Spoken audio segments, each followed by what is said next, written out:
Chapter 11 हम लोग discuss कर रहे हैं जी रिसीवेबल्स। तो रिसीवेबल क्या होते हैं, यानी ऐसे तमाम लोग जिन्होंने फ्यूचर में आपको कोई पेमेंट जो है वो देनी है, कोई कैश देना है, तो उनको हम कहेंगे रिसीवेबल्स। और रिसीवेबल को हम एज एन एसेट ट्रीट करते हैं, ठीक है। और इसको हम स्टार्ट करते हैं। तो सबसे पहले कैश सेल क्या होती है। अब आपका जो पॉइंट ऑफ सेल है, वहाँ पे अगर आप जब सेल कर रहे हैं तो इमीडिएटली आपको जो है कैश में कोई बंदा पेमेंट कर देता है उस सेल की, तो तब आप कहते हैं कि ये हमारी कैश सेल है, ठीक है। तो जब कैश सेल होती है तो उसकी रिकॉर्डिंग कैसे करते हैं। डेबिट हम करते हैं कैश को, ठीक है, क्योंकि कैश हमारा क्या होता है, एसेट, और एसेट इंक्रीज़ होने पे डेबिट होते हैं। तो इस वजह से डेबिट हम करेंगे कैश को, और क्रेडिट हम करेंगे सेल्स रेवेन्यू को। तो रेवेन्यू जो होता है वो जब भी इंक्रीज़ होगा तो उसको हम क्रेडिट करते हैं, ठीक है। इस वजह से हम यहाँ पे सेल्स रेवेन्यू को क्रेडिट कर रहे हैं। दूसरी चीज़ है कि क्रेडिट सेल जो है वो क्या होती है। तो पॉइंट ऑफ सेल के ऊपर जब आप सेल कर रहे हैं और वहाँ पे आपको पेमेंट कैश में नहीं मिल रही बल्कि उधार पे सेल आप किसी को कर रहे हैं, तो इसको हम बोलते हैं कि जी क्रेडिट सेल जो है वो हो रही है, ठीक है। और इसके अंदर रिकॉर्डिंग जो है थोड़ी सी मुख्तलिफ होती है कि डेबिट में आप रिसीवेबल का नाम लिखते हैं या उसका जो अकाउंट है विद नेम वो आता है, ठीक है। जो रिसीवेबल है यानी मिस्टर जेम्स को हमने उधार पे $1230 की सेल की है, तो मिस्टर जेम्स को हम डेबिट करेंगे। और मिस्टर जेम्स कौन है, हमारा रिसीवेबल है। तो रिसीवेबल है तो एसेट होगा, ठीक है। तो एसेट जो है उसको हम इंक्रीज़ होने पे डेबिट करते हैं। तो इस वजह से हम मिस्टर जेम्स को क्या कर रहे हैं, डेबिट कर रहे हैं। और क्रेडिट क्या करेंगे, अगेन सेल्स रेवेन्यू को क्रेडिट करेंगे और उसी अमाउंट से डेफिनेटली जिससे हमने डेबिट किया है मिस्टर जेम्स को। अब किसी भी फ्यूचर डेट में जब मिस्टर जेम्स हमें पेमेंट कर देगा तो फिर हम इसकी एक मुख्तलिफ एंट्री जो है वो रिकॉर्ड करेंगे। जब पेमेंट हमें मिल जाती है तो उसके बाद हम कैश को डेफिनेटली डेबिट कर देंगे और मिस्टर जेम्स को हम क्रेडिट कर देंगे।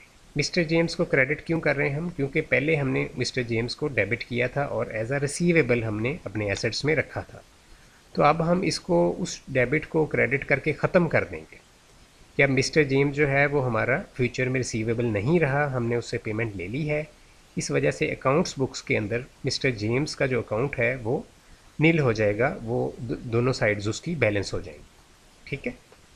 क्योंकि हमने उससे कैश रिसीव कर लिया है, इस वजह से हम इस अकाउंट को अब आगे कहीं अपनी बुक्स में नहीं लेके जाएंगे, इसको हम क्लोज़ कर देंगे। अच्छा जी, आगे मूव करते हैं।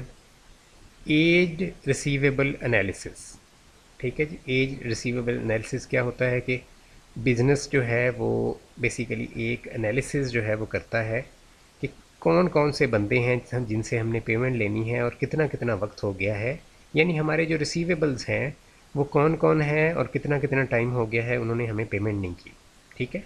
इसमें फिर आगे एनालिसिस करने के बाद उनको कोई रिमाइंडर वगैरह भेजा जाता है कि भाई हमारी पेमेंट जो है तुम दे दो।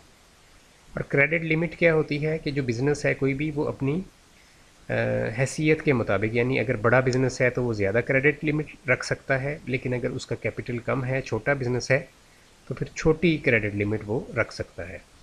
तो बिज़नेस जो है एक लिमिट रख लेता है कि मैंने इतनी अमाउंट तक जो है वो क्रेडिट के ऊपर सेल करनी है, इससे ऊपर नहीं करनी, ठीक है। यानी कि किसी भी एक पर्सन को मैं मैक्सिमम जो है $3000 तक सेल जो है वो क्रेडिट पे दूंगा, इसके बाद मैं उससे सॉरी कर लूँगा, मैं मज़ीद उसको क्रेडिट पे सेल नहीं दूंगा। इसकी वजह ये है कि इस अमाउंट को रखने का मकसद ये होता है कि ऐसा ना हो कि हम एक ही बंदे को इतनी ज़्यादा सेल कर दें कि फिर बाद में वो सारी अमाउंट वो हमें दे ही ना, तो हमें बिज़नेस में लॉस हो जाएगा। तो इस वजह से एक क्रेडिट लिमिट जो है उसको फिक्स कर लिया जाता है।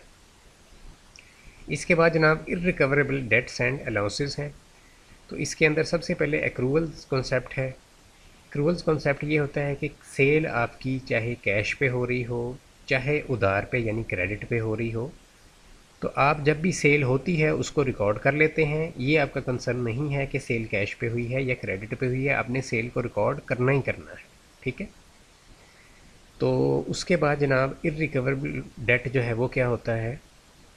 तो इर्रिकवरेबल डेट ये होता है कि आपका कोई भी जो डेट है वो जिस बंदे ने देना था, यानी जो आपका रिसीवेबल था, वो या तो इंसॉल्वेंट हो गया है, या शहर से चला गया है शहर छोड़ के, या उसने बिज़नेस क्लोज़ कर दिया है, या आपने बहुत से रिमाइंडर भेजे हैं, वो कहता है मैंने पेमेंट नहीं देनी है आपको।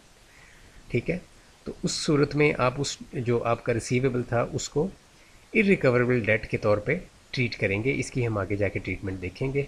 उसके बाद है जी अलाउंस फॉर इरिकवरेबल डेट। ठीक है, अब आपने 5-7 बंदों से या 10 बंदों से या 100 बंदों से पैसे लेने हैं फ्यूचर में, वो सारे आपके रिसीवेबल हैं। तो अब आप एक खुद से डिसाइड कर लेते हैं कि मैं इतना जो है अमाउंट जो है वो रख लेता हूँ अलाउंस के तौर पे, कि इनमें से अगर कोई बंदे भाग गए, उन्होंने मेरे पैसे ना दिए, तो फिर जो है मैं उसके लिए एक अमाउंट जो है उसको फ़िक्स कर लेता हूँ कि ये इतनी अमाउंट जो है वो, इतना का चांस है कि इतनी की जो है वो बंदे भाग सकते हैं, इतनी अमाउंट के मेरा नुकसान हो सकता है। तो उस वजह से आप अपने जो है बेसिकली अपने रेवेन्यू में से कुछ अमाउंट जो है उसको सेट असाइड कर लेते हैं, साइड पे रख लेते हैं। यानी उसके लिए एक सेपरेट अकाउंट आप मेंटेन कर देते हैं, उसमें कुछ अमाउंट फ़िक्स कर देते हैं कि इतनी अमाउंट जो है वो मैंने इररिकवरेबल डेट्स के लिए सेव कर ली है या रख ली है, साइड पे कर ली है। ठीक है, ताकि आप अपना जो एक फाइनेंशियल ईयर के बाद जो अपना प्रॉफिट निकाल रहे हैं उसको आप ज़्यादा ना शो करें, उस वजह से कि बाद में आपके बैड डेट्स हो जाएंगे, फिर आप कहेंगे कि मेरा प्रॉफिट कम है। तो इसकी आगे जाके हम इस पर डिटेल डिस्कशन करेंगे। अभी हम देखते हैं कि इररिकवरेबल डेट अगर आपका कोई हो गया है तो उसकी एंट्री कैसे करनी है। तो इररिकवरेबल डेट जो होगा, अगर आपका कोई भी इररिकवरेबल डेट हो गया है, मसलन मिसाल के तौर पे पीछे यहाँ पे मिस्टर जॉन ने आपको $1340 देने थे, बट वो $1340 आपको पता चला कि मिस्टर जॉन जो है वो इंसॉल्वेंट यानी दिवालिया हो गया है। ठीक है, और वो अब आपको पेमेंट नहीं कर पा रहा। तो उस वजह से आपने इररिकवरेबल डेट एक्सपेंस का एक नया अकाउंट ओपन किया और उसके अंदर उसको डेबिट कर दिया। एक्सपेंस को हम हमेशा डेबिट करते हैं इंक्रीज़ होने पे, क्योंकि मोस्टली एक्सपेंसेस इंक्रीज़ होते हैं। तो इसको हमने 1340 से डॉलर से डेबिट कर दिया, और मिस्टर जॉन जो था, जो कि हमारा रिसीवेबल था, उसको हमने क्रेडिट कर दिया। यानी कि अपने रिसीवेबल को हमने अगेन यहाँ पे ख़त्म कर दिया कि अब वो हमारा रिसीवेबल नहीं रहा, और हमने उससे जो अमाउंट लेनी थी उसको हमने एक्सपेंस ट्रीट कर दिया। और एक्सपेंस का अकाउंट कौन सा खोला? Irrecoverable debts expense. ठीक है, इसमें जो भी हमारे इररिकवरेबल डेट्स होंगे उनको हम इसमें डालते जाएंगे। ठीक है, जिनका हमें श्योर होगा कि ये हमें रिकवर नहीं होनी अमाउंट, उनको हम इस अकाउंट में डालते जाएंगे, और इसको एज ए एक्सपेंस हम बिज़नेस के अंदर ट्रीट कर रहे हैं। ये एक सेपरेट एक्सपेंस है बाकी एक्सपेंसेस से। अच्छा, अब इसमें फिफ्थ जो है वो ये है कि accounting for irrecoverable debts recovered. यानी कि अब जो बंदा था, जो पीछे हमने डिस्कस किया, मिस्टर जॉन था, तो वो उसको तो हमने ख़त्म कर दिया था उसका अकाउंट, ठीक है, क्लोज़ कर दिया, बट हमने एक नया अकाउंट खोला था इररिकवरेबल डेट्स एक्सपेंस के नाम से। तो अब ये जो बंदा है, इसने कोई हमें कुछ अरसे के बाद जो है पेमेंट दे दी, किसी कहीं से उसने पैसे ले लिए या कहीं से उसको पैसे आ गए और उसने हमें पेमेंट दे दी जो हमारी रहती थी। तो अब हम कैश को डेबिट करेंगे क्योंकि हमें कैश आ रहा है उससे, और क्रेडिट हम करेंगे इररिकवरेबल डेट्स एक्सपेंस को। ठीक है, जो हमने पीछे एंट्री की थी 4 नंबर पे, जो हमने एक्सपेंस ट्रीट किया था इररिकवरेबल डेट्स को, एक नया अकाउंट मैंने बताया था कि हमने ओपन किया, उसी अकाउंट को हमने यहाँ पे क्रेडिट कर दिया उतनी अमाउंट से, ताकि उसमें से वो अमाउंट उतनी जो है वो माइनस हो जाए, जितनी हमने वहाँ पे डेबिट की हुई है उसमें से जो हमें कैश में मिल गई है अमाउंट, वो हमने क्रेडिट कर दी। ठीक है, अगर पूरी मिल गई है पूरी क्रेडिट कर देंगे, अगर कुछ मिली है तो फिर उतनी अमाउंट हम क्रेडिट कर देंगे। तो यहाँ पे हमें पूरी अमाउंट मिल गई है, इस वजह से हमने पूरी अमाउंट वहाँ पे उस अकाउंट में क्रेडिट कर दी। ठीक है जी, तो बाकी इसका पार्ट जो है वो चैप्टर 11 जो है उसका पार्ट 2 के अंदर आप देख सकते हैं, रिमेनिंग पार्ट चैप्टर का।